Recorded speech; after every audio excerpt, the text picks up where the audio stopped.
we are going to invite up Steve Barsanti, who runs our customer operations team, as the moderator of the next panel on the future of the workforce in manufacturing and what that looks like. Perfect. So thank you, Steve. Welcome, Troy. Welcome, Drew. Come on up.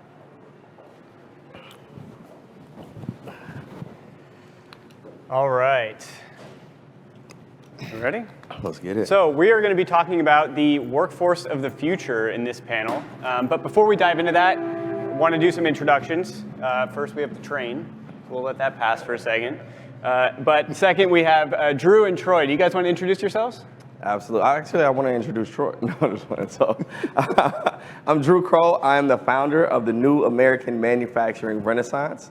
I was a two-time felon and teenage father that was saved by manufacturing, and now I'm going all over the country letting the people know that this is the new wave, and this is where we need to be. Awesome. Troy? You know something, man? Nikki talked about this concept in the previous panel of not sharing your failures.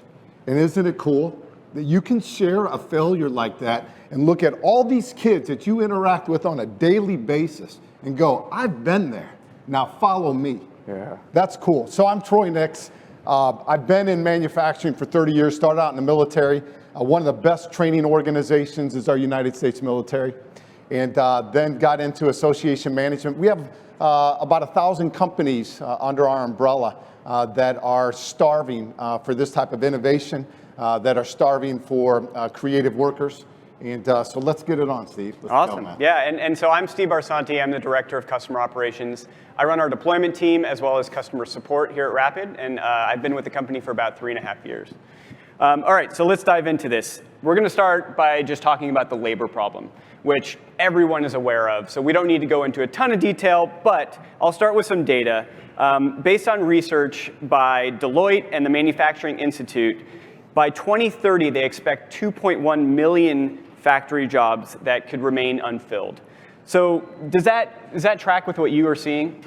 100%. And actually what I'm seeing is the more that we have this fear of what we're talking about today, the automation and the robotics, and we have that archaic mentality, it's just going to keep growing. So I don't see this problem getting any better unless we start doing things differently and we look at our business models as manufacturers.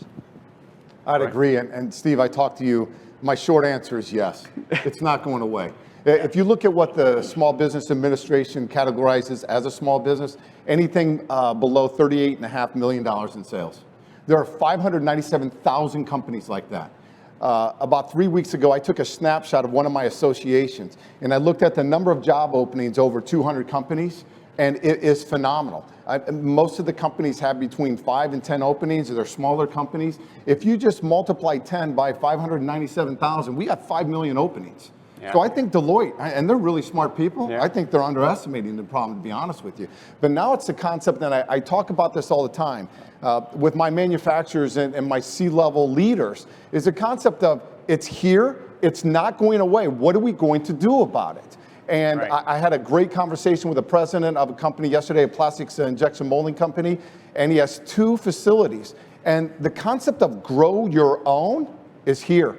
Nobody's going to do it for us. We have to grow our own. 100%. And I would even say, if we take a deeper dive into the numbers, manufacturing, one manufacturing job is a job multiplier, right? So we're one of the most unique industries in the fact that for every job that we create, there's up to 11 jobs in auxiliary industries that are created by having that job filled, right? And if we think about those almost 2 million jobs, what about all of the auxiliary jobs in the other industries right. are not able to be there because this manufacturing production is not happening, right? So we're not only losing these manufacturing jobs at a critical, rapid rate, right? But we are actually catalyzing that by not adapting soon enough. Yeah, and I'll just add to it that, you know, I do a lot of factory walks in my job, and I have yet to go to a factory that does not have a now hiring sign on their front window. So it's a very real problem. So let's talk about why. Why do we think that this problem exists? And Drew, why don't I start with you? Well, the people are here, right? And for a little while, I'm a millennial. When we were entering into the workforce, there was a little bit of a skew with the numbers, right?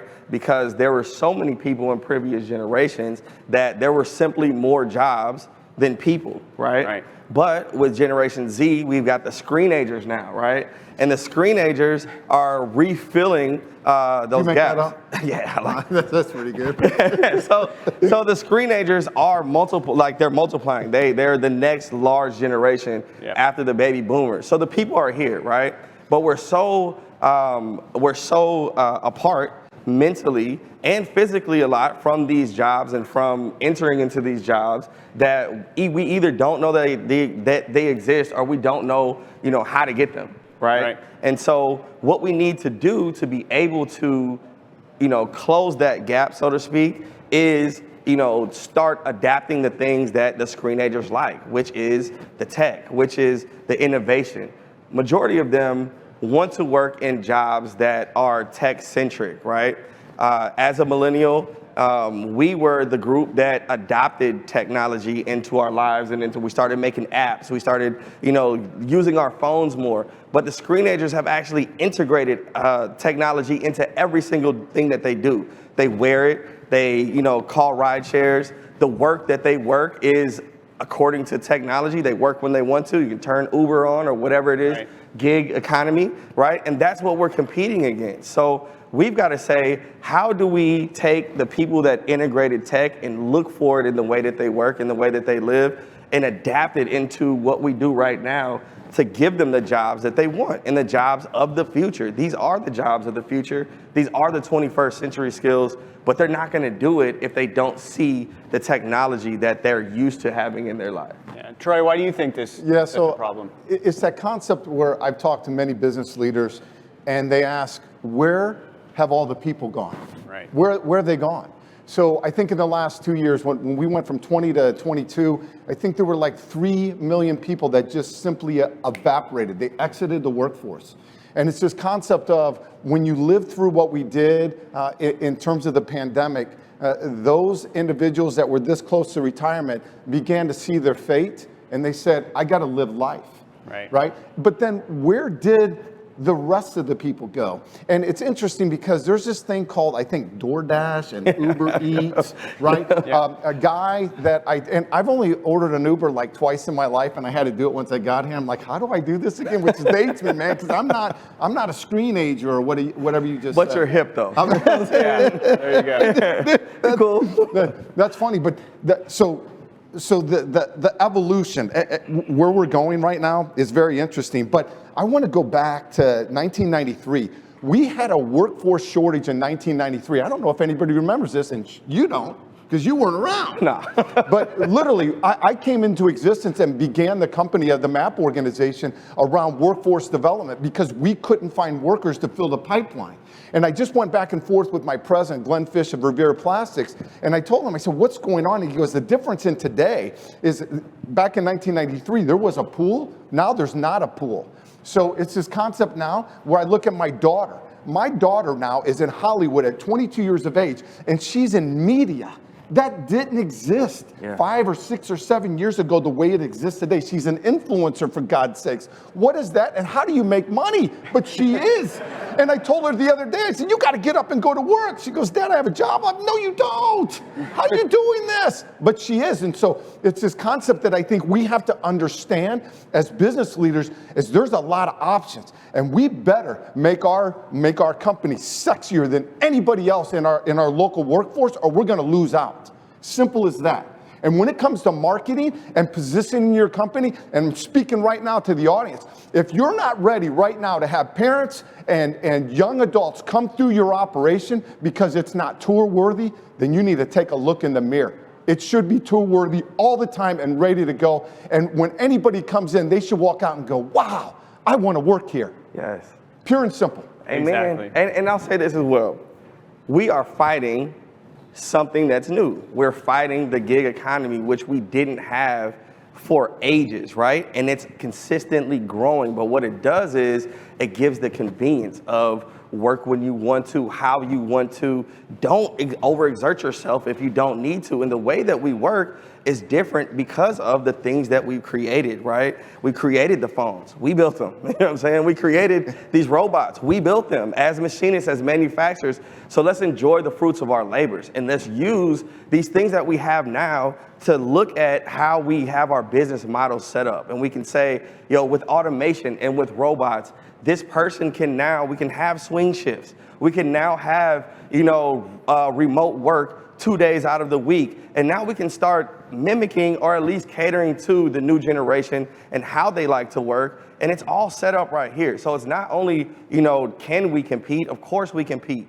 We can change the way that work is set up completely. We can change the way that people work. We can change the why that people work. Now people can choose their jobs on what do I like to do? What do I like to create? I don't have to work to survive. I don't have to, break my back to be able to pay my rent. Like that's not what we have to do anymore. And once we start changing the mindset, like our honorary screenager here, once we start seeing that and changing our mindset and saying, hey, there doesn't have to be this weird rite of passage for a person, to come up in the world. Like a 22-year-old can come in and transform the way that our factory works, and it can be the model that we can now adapt. But we don't give those opportunities and those platforms. And if we don't reach out and open our doors for the tours, and not only for the people that are in our zip code, most of the workers, honestly, are not close to where the manufacturing is, and they're not going to come to you. So you've got to go to them, whether it's digitally and show off what you got going on, speak about what you have going on, or physically. I'm on a tour. I'm on a national tour, where I go to these cities and I get in front of the kids and I get in front of the industry and I bring them together. And in the beginning of this tour, I always ask, do you know what the future is? Do you know what you want to be? And I've never heard at one point anybody say an Amazon warehouse worker. But if you have an Amazon warehouse in the city that you live in or close to it, they've got 3 shifts running all the time, right? So there's a mentality shift that we have to have, and we've got to push it, and it's got to be urgent. So I'm concerned about the people that are watching this right now, because I can kind of hear some things. So I'm going to give you this thing right here, Steve. Yeah. It's a reality pill. All right. Here's a reality pill. And I'm going to take it right now. And it's this concept. Last Friday, I had lunch with a general manager out of Indianapolis, runs a great company. He's got 450 employees, and he works nonstop. His engineering automation guru is 59 and is soon to exit the company. He has no bench. He works right now 12 hours a day, nonstop, works the weekends, and he's like, Troy, how do I build my bench? And I think that's what we all have to understand, is that it's kind of easy for us to sit up here and give advice, because I can do that all day long. But understanding who we're giving advice to right now, that's the reality pill. And so it's this concept of aligning education and industry, what you just hit. And so he went to 2 of his local high schools and went through their shops or their voc ed programs. I mean, they had lays, and I told you this yesterday, 1953, no digital readouts, what have you. And he goes, how do I close the gap? And I said, you have to start now. You have to start, building your own. But he's like, how do I build my own if I don't have the resources to do it? And then it's this concept that I think I told, I forget who I told, Nikki, or who's been to a school board meeting? I had 3 kids. I never went to a school board meeting. Guess what? Hey, Sean, you got to start going to school board meetings and putting your influence on the school board. This is what our locality needs. Yes. We have to align our curriculum to back the industry. And until government, education, and industry align, it's not going to happen. So career-wise, ladies and gentlemen, here's a great resource out of Colorado. This is, I will say, Jim Kepler of Intertech Plastics knows this program very well.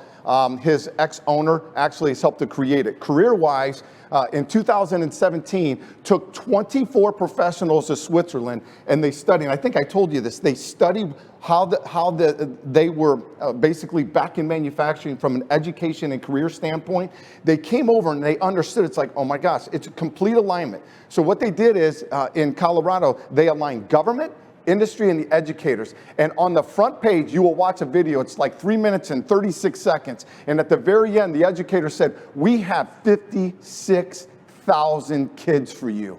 And the industry was like, bring them on. And the government was saying, we'll do this. Yes. So it was that complete alignment. And the interesting thing is, and I try to do a lot of studying because I want people that are listening to get some sort of value out of this, but there are pockets of brilliance throughout this great country. Pockets of brilliance. We have manufacturers like Mack Molding on the East Coast. They've got 4 different facilities. They decided that they were going to end this concept of we can't find workers. There's a renaissance in their company of new blood coming in, but it just doesn't happen. They have a slew of different things that they constantly do, and it's integrated into the job positions. Like, you will do this because it's the future of the company. Yeah. So when we look at our strategies and our sustainability, sooner or later you have to look at what you're doing and what you're going to do to get the workers today, but are your people doing everything they can be to make sure that they are recruiting around the clock? Yeah, and another really important topic on that note is DE&I, diversity, equity, inclusion. Why is that such an important piece of the puzzle? So it is probably, for me, the most important piece of the puzzle because right now, going back to millennials and screenagers, we self-identify as up to 55% people of color, right, or women. And those are pockets that we traditionally, as manufacturers, have not reached out to. And if we want to take a step further, we've actually been standoffish towards. You can probably speak to a woman that's been in manufacturing or a person of color that's been in manufacturing that can give you some of the biggest horror stories of your life, right? And we just had to endure, right? But again, where there's great problems, there's great opportunity. And with collaboration and with intentional effort, we can fix these things, right? And it also challenged people to think of diversity not only as race or sex, but the diversity of the type of workers that you have inside of your plant, which includes robots and cobots. So if you diversify the type of worker that you have in there, then people can see not only do I belong here, but the technology belongs here, and this is the new normal, right?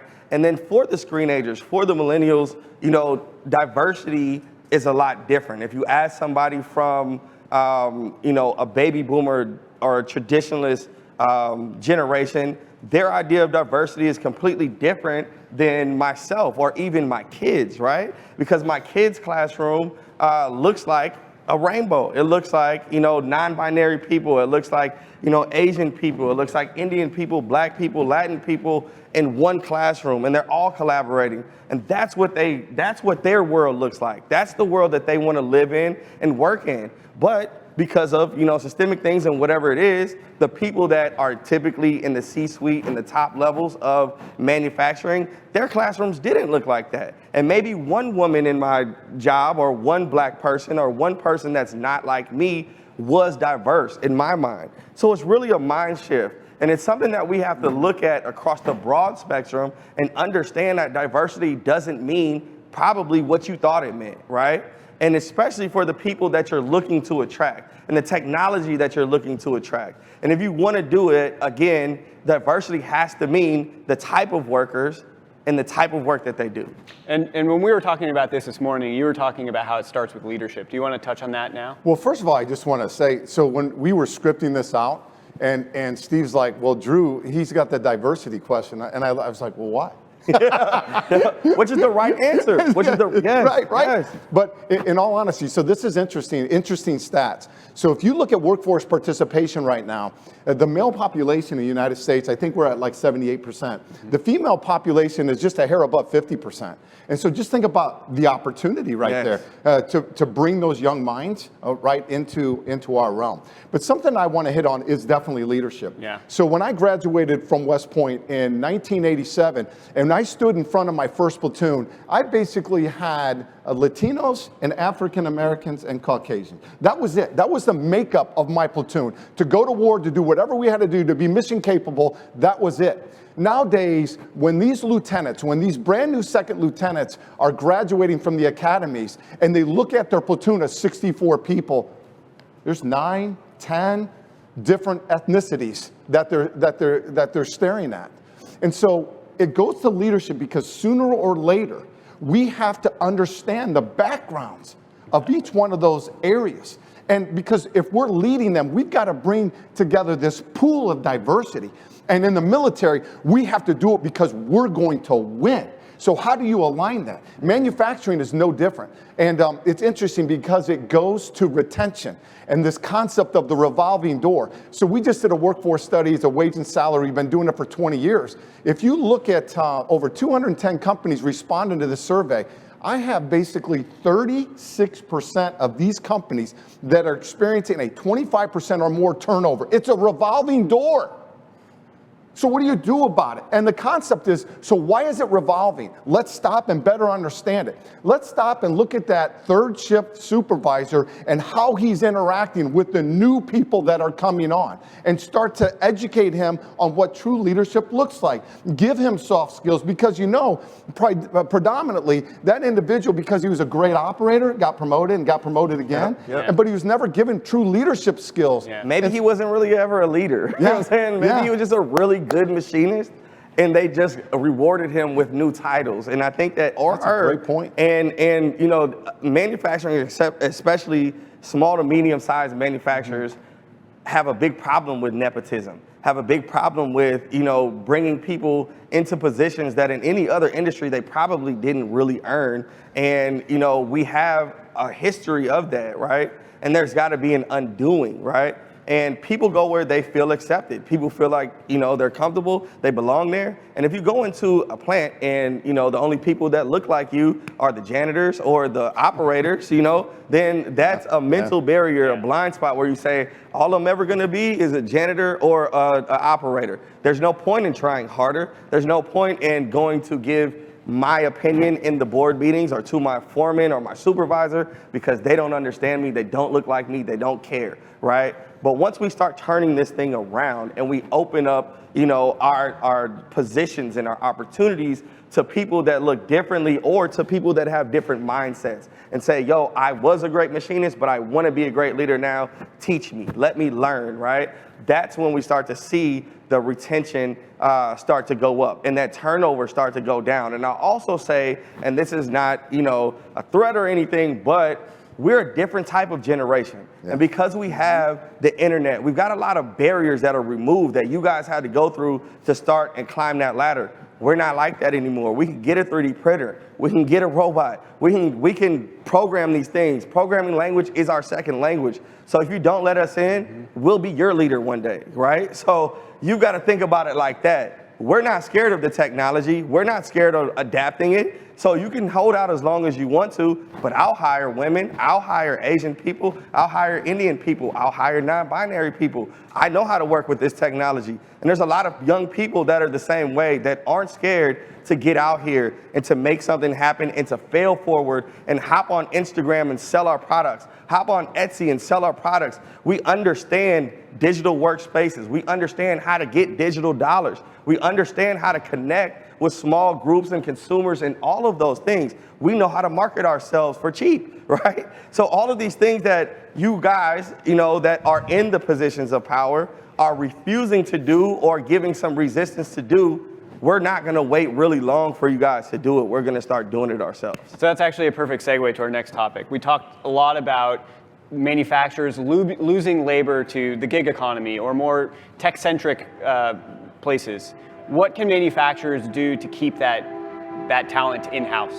Develop them, give them opportunities to be developed, give them opportunities to create if they want to be creators. Again, you know, I was the lead instructor at the community college for advanced manufacturing in St. Louis for the past 4 years, up until last April. And I would send kids on internships, and they would go and they would come back and they would just be down on themselves, and even the whole program. And I'd say, why don't you want to work there? It's in aerospace or it's in medical. It's exactly what you like. But we had to pass around paper. I didn't read, what this guy wrote, and I misinterpreted. Now I think I was going to get fired, and I don't want my job to depend on someone else's handwriting. There's so many other ways that we can do this, right? So people are getting turned off by the things that we're just refusing and not willing to change. And we're getting real reactions from the people that are supposed to come to our industry and that are trying to get into our industry, but it's the resistance of the old mentalities. Or a kid says, I wanted to get into manufacturing because I wanted to work with robots. I wanted to be a programmer. Exactly. But they made me go on the saw first. And then they made me go on the machine, and I got to be an operator for a year and a half. And then after I can be an operator, then I can start programming a little bit. But they don't let anybody into the programming room for at least 5 years, and that's just the way it is. This kid ain't got 5 years. This kid is programming at home. He's not coming. He's not coming. No. Because barriers, again, have been removed. You can get a SolidWorks. You can get a Mastercam. You can do all of these things and do what you want to do. So if you identify there's a young person with this passion and this talent, then let me help foster that. Let me give them and surround them with the things that I have the resources to do to make sure that this person is happy and wants to continue to work here. Because what is gonna happen is they won't be lured away by money because the opportunity is here. Yeah. I can grow here, I can learn here. I started off on the saw and I became, everything else in the shop because the people that I worked with believed in me and they wanted me to get there and they helped me get there. So I say, if you want to retain your workers, keep them stimulated, keep growing them, continue to sow into them, surround them with the technology that's going to make their job what they want their job to be. I like that, Drew. You talked about identify the talent, right? And so there's a practical application of doing that. So PTA Plastics, Rich Dorns out of Longmont, Colorado, and then he also has a location in Connecticut. He went out and purchased 3 3D printers. And he put them in the break room, he just dispersed them. And what they began to do was they began to watch who's fiddling with them. And printing everything, right? But more and more, the uniqueness kind of weared off and then people started to go away. But there was a group of people that continued. And so then he approached them and said, hey, are you interested? So how do you identify talent? So what he did is he puts a piece of cheese out there, right? He said, who wants to nibble on this? Yep. So I think that's a practical, a really cool and creative way to say, oh, they could be really good at this. Do you fish? Huh? Do you fish? No, can you imagine me in a boat with a pole? You're a big guy, yeah. Yeah, so I do, right? And depending on what you're fishing for, you switch the bait. Yeah, very good. Right? Yeah, very and if you're not catching anything, you switch it up, right? And it's like, we just been throwing the same bait out since the 50s, and it's like, why aren't we catching new fish? These ain't the same type of fish. That's good, man. And then also, when you've got a lake and there are no fish, you bring fish to you build what you want. Yeah. And we are builders. We're literally the makers. Our industry is the creators and the makers. So let's create and make the people that we want in our jobs. And here is a lake that is full of fish. The lake that is full of fish, Jim Kepler of Intertech Plastics supports First Robotics. And he's got one of his main, and a younger kid that's a mentor of these kids. And he said that these kids, and Nikki, you probably understand that these kids coming out of these programs, actually, in some instances, no more than degreed engineers. And this is their passion. And so all of a sudden, after you mentor all these kids, and then you bring them into your plant, and then all of a sudden you start having a young workforce. Well, it just doesn't happen. It takes money, it takes time, it takes a strategy, but that's one of the lakes that have a lot of great fish in it. And you're not alone. They talked about collaboration earlier on the first panel, right? We've got the beauty of manufacturing associations, right? So what if the association... And this is one of the best ones you're sitting next to, right?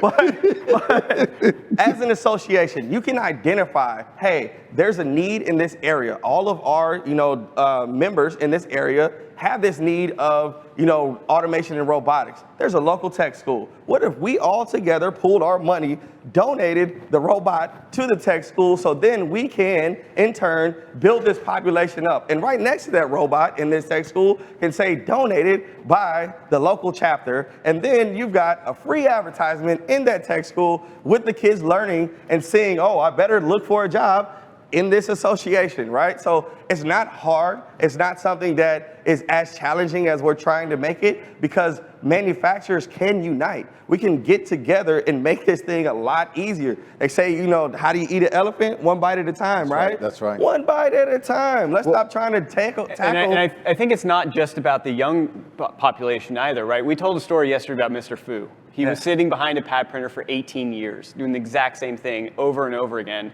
And we put robots in its place, and now Mr. Fu oversees 3 robots on the floor. And this is somebody who did the same job every day for 18 years. And at first, I think it was a little challenging for Mr. Fu to get comfortable with that. And now, every time we walk in, he's asking if we're going to have more robots on the floor. So this is interesting that you bring this up. I was talking to my daughter, Maria, last night. She's out of Chicago, and she's just a bright young mind. And she said, Dad, you have to change the stigma when you're bringing in automation. And I asked you if you had to wear a Kevlar jacket in, right? Because in some instances, they look at you as you're going to take my job. And she was bright and said, we have to change that stigma and show people leadership, ladies and gentlemen. Once again, it's leadership that says, no, we are actually automating so we can maximize the use of our intellect in our company, and then show them other pathways like Mr. Fu. Yeah, and right? Exactly. And what I've seen is that the operators, and you both know this, are treasured commodities. There's no way those jobs are going anywhere. And as a matter of fact, if they could hire more operators, they absolutely would. But the reality is that they can't. So automation is the answer. Well, I've got one right now. Rapid just went into one of my larger companies. And I know that the engineers and the automation guys pushed back on the CEO and said, what are you doing this for? We can do this. And his response was, you haven't. Yeah, and do it. And so, hey, the reality pill for our engineers is they're overwhelmed. Facilities, plant floor, machines, it goes on and on. They're overwhelmed. But what I would hope is that the leadership would sit down with those highly intellectual people and say, not only can they help you and give you maybe better quality of life, but also we can learn from them because they're growing cross industries. Right. And just like last night, and this concept of getting out, meeting you, and understanding what you do, but even getting here, it's like this was a struggle for me. I had to fly across country. It's a quick turnaround, but oh my gosh, the people that I met last night, the intellect. I have one phone number right now to call if I have any automation issues, and it's Alex with A3. One phone call. I didn't realize this. He's got 1,200 resources for me right now. And so that message to you all is, I know you're busy, but sometimes we have to segment what is important and what is urgent. And it's too bad that in our lives, most of everything seems to be urgent because the customers are just chewing our legs off, right? But we've got to separate that to say what's really important. And I'm so glad I came because of the intellect that I was able to meet last night. So sometimes you got to close your office door, close the plant door, and you got to get outside. And one thing you talked about was the automation engineers, some of the pushback there. And I've seen it, and I've had candid conversations with automation engineers, and they're saying, well, we have 18, 20 projects planned for this year. And I'll ask them, well, how many are you actually going to get to? And they say, oh, well, maybe 7 or 8 of those, right? And so that's where Rapid comes in, and we can take all the stuff that is not top priority. And that's exactly what we're looking for in most cases anyways. One thing that I'm hearing, and it's really something that made me smitten, I'd say, by Rapid, is you guys really are people-centered, right? And when you're people-centered, the profit comes. But when you're profit or paper-centered, the people don't want to be there, right? Because they understand that the profit comes first. And then they feel like, my job is at risk, right? But if they feel like they come first, then they know that this culture that I work in, anything that they bring in that door is for my benefit. Anything that they bring in there is to make me more creative and my job more easier and palatable for me to be able to do it. And that's what makes people come back, not the paycheck, right? You can work your butt off and make as much money as you want to, and especially this industry. There's weekend shifts, there's mandatory 12s, there's a whole bunch of stuff that you can do just to make money. But to get your freedom back and say that I'm working in manufacturing, but I also get to go to my kids' games on the weekends. I can coach my kids again. You know, a lot of the people that are in manufacturing that had grandfather or, you know, mother or anything in manufacturing, you know, they probably didn't see them a lot. And when they did see them, they were hunched over like this, maybe missing a couple digits. You know what I'm saying? So it was really sad and scary, right? But we're not that anymore, right?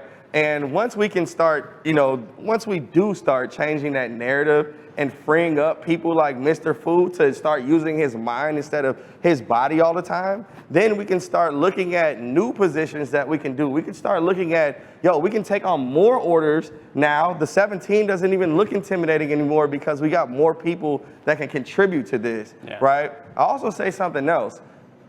As a machinist that started off as an operator, button pusher, it is probably, you know, the most, like, it's the biggest job out there. The most people work it, but nobody wants to be actually an operator, right? Nobody wants to, well, not only that, but there's the stigma that comes with it, like the low man on the pole, right? And if that is the ceiling of what I can do now, you know, and Mr. Fu probably wasn't afforded this opportunity because of the time he came up in. But right now, a kid's gonna look at that and make a hard decision and say, all right, I gotta press this button for the next 18 years and make this same thing and pull 25 of these off every cycle time and then load 25 more and make sure that the machine's going and then debirth it, clean it off, measure critical measurements, make some changes, but make sure this machine does not turn off. We call it green beans. You got the green light. Keep the green beans on, right? And if this green bean goes off and the light goes red or it goes yellow, then the foreman's gonna come over here and all he's doing is watching lights, and I'm gonna get chewed out, or I'm gonna get a wrench thrown at me or something like that, right? So now, you know, knowing that this light is gonna stay on, regardless of me or not, regardless if I just pulled a muscle, but I don't wanna report it because we got a big board that says, you know, time, days without injury, and everybody's bonus depends on that. So I'm not gonna be the guy that reports this injury that I have. I'm just gonna push through it, right? And that was our mentality. And that's, you know, American, and we love that grit and that push through. We ain't gotta be that anymore, right? Americans are also innovators and creators, right? So let's continue to have that spirit of American manufacturing and twist the way that we think about how we work and the capabilities of our workers and the positions that they work, right? And let's allow that operator to now say, hey, you can maybe start off as an operator, understand this process, but then you can go work that cell over there and you can work from an iPad. And once you know this process, now you know how to interpret this data that's coming down here. And I just want you to really know this data and understand that and understand how to read that and make changes to that and see how we can improve that. And also, I know you probably never thought of this, but we're gonna send you to school if you like that, you know, because that would help us and it would help you as well. So now new pathways for people that maybe never could afford school, maybe never could afford college or didn't know what they could study there, didn't have, you know, parents that went to college and know how the process works. Now we can say, yo, you are college material. We can help you get there. We can help pay for it, and it's gonna pay you off in our company at the same time. So Drew, let me go back to this operator concept, right?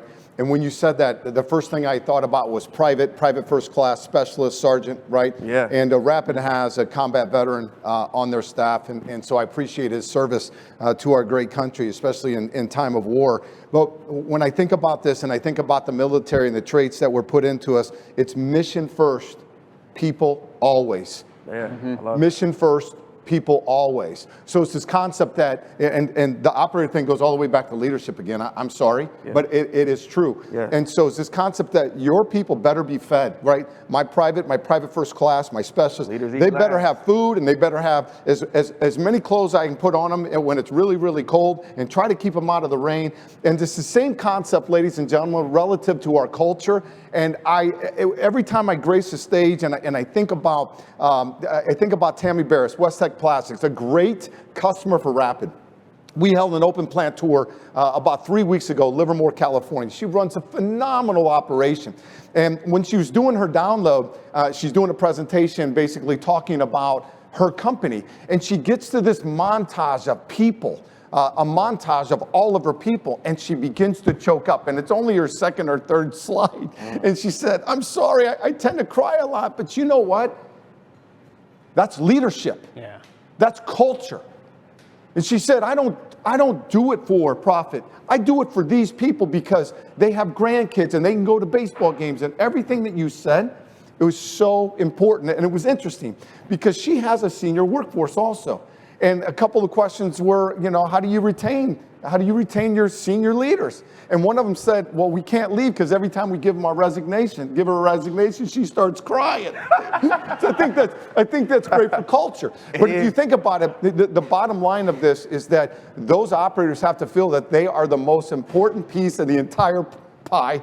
They're the most important piece. They're putting a product out to our customers, defect-free, quality, right? Perfect quality and on time. And I love that you said that. I love that you told that story. I got goosebumps as you were telling it. There's a company that I worked for called Siler Geospatial. And going into Siler, they were going to pay me a lot of money. I was going to run their lathe cells, the department. We were making, things that go on the howitzers. And we were also making medical equipment, right? And it was a big undertaking. If you work in defense or you work in medical, there's a lot of paperwork, there's a lot of checks, there's a lot of things that you're responsible for. So as a machinist, if you come from like an automotive, it's a little bit easier. And I know I'm going into a harder, more challenging situation, right? And I was a little bit nervous about that. Another thing that I didn't like is they don't use phones there, right? And as a machinist, I used to love to jam out to my music. It used to, let me, get into a vibe and really, work this machine and do my thing, right? And as long as we kept one ear out, that was pretty cool for me. But going into this, that was my number one thing. Okay, no headphones. I got to work 410s, and this is going to be super intensive. I don't know how I'm going to do it. And the first week that I was there, Mr. Tom Siler, shout out to you, he came out and he shook everybody's hand. And I was a temp. I wasn't even all the way on yet. And he knew my name, and he did it every single day, even second shift. That's what I was working. Wow. And this guy would also barbecue once a month. And it was like, look, man, this dude knows me. He knows about me. He knows my kids' names. He knows what they like to do. He knows what I like to do. So when it comes up for certain shifts, he'll let me know, like, I know your kid's got a game this weekend. Don't worry about it. I'll come in for you. And those types of things is how you build a culture from the top down. And I say it starts with the top, but the top has to start at the lowest level. And then you feel like this person is not going to leave me high and dry. This person loves me and I love working for this company, right? And once you start building that up, I become a brand ambassador. Right now, I'm naming this company, right? Yeah. Because that's the company that said, you know what? They don't want me to wear headphones. Forget the headphones, right? Because they're gonna build me and they're gonna develop me. And then I went out to the other manufacturers that I know. Anybody that was looking for a job, go work at Siler. Mm-hmm. Go work at Siler. Mm-hmm. Go work at Siler. So do you want retention and brand ambassadors? That's where it starts. It starts with the leaders. It starts with the culture. When I became a teacher and interns and they were looking for somewhere to go, kids were looking for somewhere to go, guess where I shot them off to first? Siler, right? So if you want something like that, if you want to build that culture, it's exactly what Mr. Nick said. And if you hire him, holler at me because I'll work for you. I think we could probably talk about this all day, but we're getting close to time, so we got to get to some questions. Jordan, do you have any more from the... That was fantastic. We've all decided you two need your own show. It's going to be start about fishing and then move on from there. Let's get it. Not surprising that we've got an enormous amount of questions, and I'm going to take one that is a little bit controversial, but is exciting and is related to what you were just saying about your experience. Finding a mentor at a facility who really cared about people, and so the question here is, should we spend our energy convincing current leaders at the companies that don't get it that they need a change, or do we take advantage of the opportunity of the fact that we understand what needs to happen, start our own companies, and what they actually said is overtake their businesses? Let's go. So I mean, I really think that we don't have the luxury of waiting. So right now is the call to arms. Right now is the call to the leadership to say, this is the mentality that we have, and we're capable and we're able to do it, right? And so if you don't want to change, we're coming. So to the person that asked the question, if you're ready to go, lead the charge. Let's get it. So I have an interesting take on this. So my daughter works for a very large company, and it's recently, she was bought out, basically is what happened. And it's leadership She goes into an office that doesn't have any lights. She goes into an office where the computer screens are cracked. She goes into an office where they just took the microwave out, so she has nowhere to even warm up a lunch. She can't even get a cup of coffee. And she looks at me the other day and she goes, I'm not doing my best here. And you know, for her to tell me that, because my kids know you're gonna work and you're gonna earn it, right? For her to say she's kind of sloughing off, it bothered me a little bit, but gosh dang it, man, she is a gem to anybody. And they're losing her because of failed leadership. Yep. Failed leadership. Yeah. Culture is everything. Yeah. We talk about that so much here with every single person we hire, because we feel like we're an extension of our partners that we work with. We feel like we're an extension of their team, right? We're here for them and we support them, which means our culture needs to represent kind of like what we want our customers to feel about us. And so, you know, even as a service provider into the manufacturing industry, right, that building that culture, building transparency, collaboration, like all of these, you know, mentorship, like growth opportunities, if you don't offer that, you have unhappy people. And if you have unhappy people, whether you're a manufacturer or a supplier or a vendor, right, you're not gonna make it very long, and you're gonna get overtaken by people who do care enormously about the quality of the life of the people that they have, both in the office and out of the office. Yes, and I'll say this, there's a hidden ROI on the culture that, you know, you might not experience as the person working there, but as somebody outside, you can immediately feel it. And I want to give, you know, my hats off to you guys, but it really is embodied here that culture is what you guys push, right? And then it oozes out. It becomes something that's so natural in your workers that once you go in and you offer solutions, it's already a mentality and the mindset that you have. So now you're serving this client as a person that you work with, and you're understanding their processes like you understand their kids and their schedule and things like that, right? And then you can offer whole solutions, and then they're not scared to come to you and say, hey, this is the real problem that I have, and then you can help them even deeper. But we can't share those things if we don't feel like we can be vulnerable and we're part of that good culture that's lifting up and building. So here's my period to whoever wrote that, because I didn't finish. So my daughter went, there are 5 levels between her and the CEO of a $12 billion company. She went to the 4th level and said, can I please have, can I get this, can I get this, and can I get this? And why is this happening? So 26 years old, she went to the top, and she's ready for anything that will happen. Her boss's boss said, you did what? And then he came in the office and saw the microwave and saw the lights on and said, wow, good for you. So I would say, then you need to speak loud. I would say you need to stand up, because you're not only standing up for yourself, you're standing up for all the relationships that you've been working with for 2 or 3 or 5 or 25 years. That's what you do. And then have an exit plan if it doesn't work. That's my advice. And I think the exit plan, I mean, I'm a little biased, but the exit plan, if you don't like the system you're working in, go change it. Build a new one. Go start your own system. Do it the right way. And I think again, that's awesome. our generation is different. You said something important. You said you've got a number that you can call to fix any automation situation, question that you have, right? And our generation is the same way. If someone had a problem in older generations or wanted to reach the top of a corporation, you might have to write a letter and hope it got there, right? You might have to look through a phone book and find a number and hope this is the one that reaches the person. But now I can get on Instagram and DM you and be like, yo, boss man, what's up? You know, we're used to that, right? Or I can also say, hey, I'm about to go start on my own. I can find people from this generation that's willing to share their knowledge and their expertise with me, and then I can fast track myself to be able to start the thing that I want. I can find my mentors, because there are people out here with the right mentality that want to reach across generations, that want to reach across races and sexes and all of those things, because they understand that the bigger picture is more important, right? And let this show you today, like, you think me and him will be going on fishing trips and any other? That's what your show's going to be about. That's going to be great. Let's get it. All right, so I got 2 questions I want to quick hit because we're at time. So the first one is about going back to screenagers, which I love, by the way, all right? So the question is basically, I'm going to summarize here, how do we get screenagers access to industrial facilities that, like you said, like they're not growing up thinking to themselves, right? I want to go be, a machine operator working a hot stamping machine, right? Yep. So how do we get them into facilities to see these opportunities? What are the ways we get screenagers engaged now? I'm going to go to Troy first, since he's the expert on screenagers. There's this concept, right, in my MAP organization, and it's sharing. And it is best practices in how organizations are reaching out to education. It doesn't matter where you are.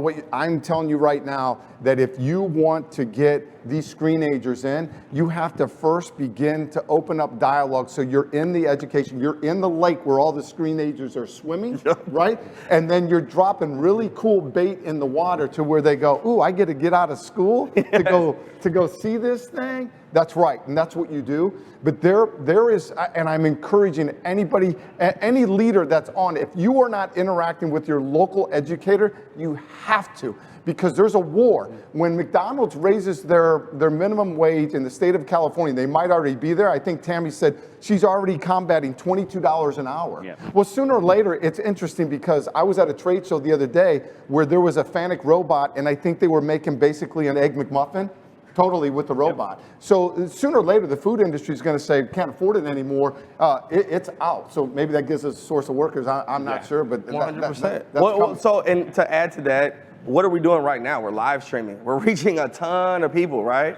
And you don't have to do it at this level. But if you are a manufacturer, number one, you've got to turn on a camera and you've got to get out there digitally, right? Number two, you do have to reach out to the schools, to the guidance counselors and the parents.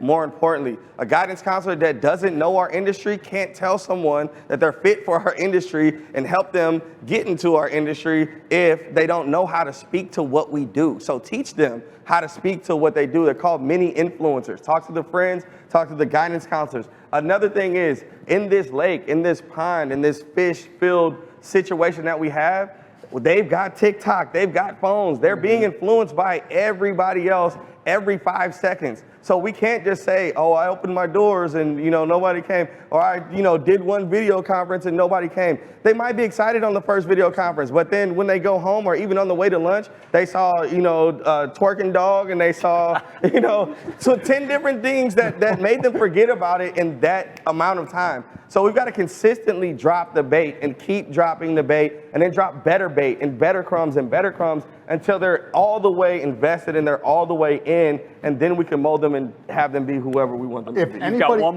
anybody's been here watching mannerisms, right? The difference between Drew and I, it's only like 5 or 6 years, I know, right? But the fact that it's interesting because he has been walking around with this phone doing this for the last 2 days. Yeah. I haven't done that once. And it's interesting because I think our manufacturers have to have a presence. And I will tell you that LinkedIn, I have a lot of members that have a presence on LinkedIn, that's great, but there's 20 different other platforms. And now it's not about doing marketing to grow your sales, it's doing marketing to attract people. Yeah, and I think that we need to get, as manufacturers and as leaders, and old crusty guys like me, we need to get our phones out a little bit more and learn how to post up and say, hey, here's what's going on, here's what's going on, here's what's going on. Or even better, get your daughter, get somebody that does it naturally. My influencer. Yes. Build these many brand ambassadors and influencers within the industry, the shop that you have, right? Don't try to reinvent the wheel, because what you're gonna do is you're gonna put out content that isn't reaching the people that you wanna reach.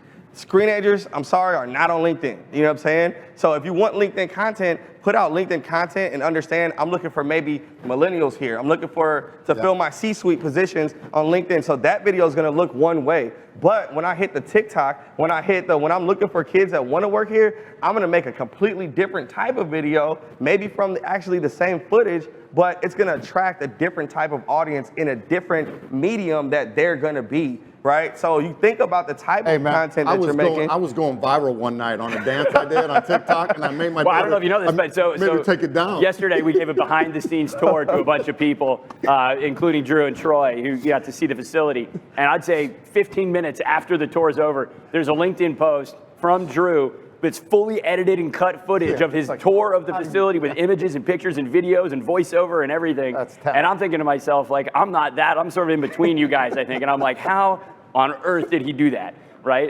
But I think that's super important in terms of keeping that connection open. So Yeah. everybody, I had one more question, but we have no time. And so thank you so much. That was a really exciting, really fun man. panel. Awesome. Thank you, guys.